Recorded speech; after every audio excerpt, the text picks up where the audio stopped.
وسلم وعلموا أولادكم إن أبخل البخلاء اللي ما بيصليش على النبي، لما يسمع اسمه ما يصليش عليه. سيدنا النبي اللي ترك لنا أجمل وأغلى وأرقى ثورة وثروة، ثورة الإسلام وثروة الإسلام.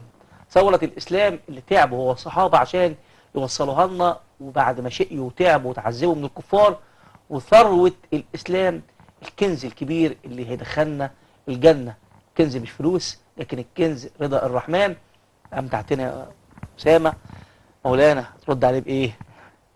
هنقول حاجة صغيرة كده بمناسبة موسم الحج. تمام. قلبي يحن إلى مدينة طه. كلنا والله قلبنا يحن والله كلنا. بسم الله.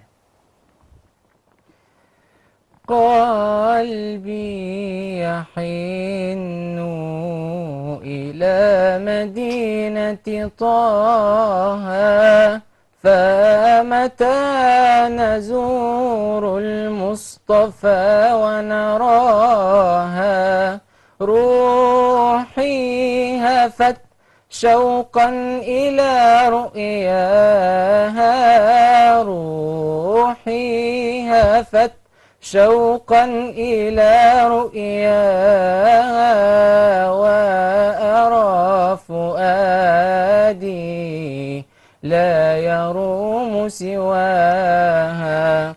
لولاهما نلنا السعادة والمنى،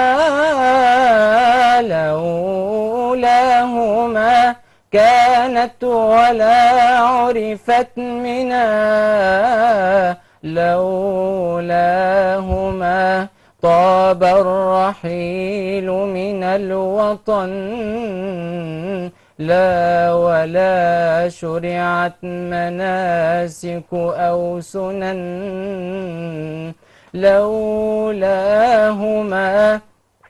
طاب الرحيل من الوطن،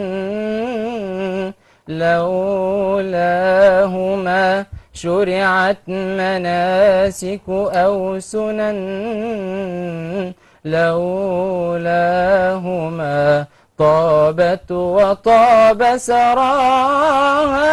قلبي يحن يئن، قلبي يحن إلى مدينة طه. بجد كلام جميل.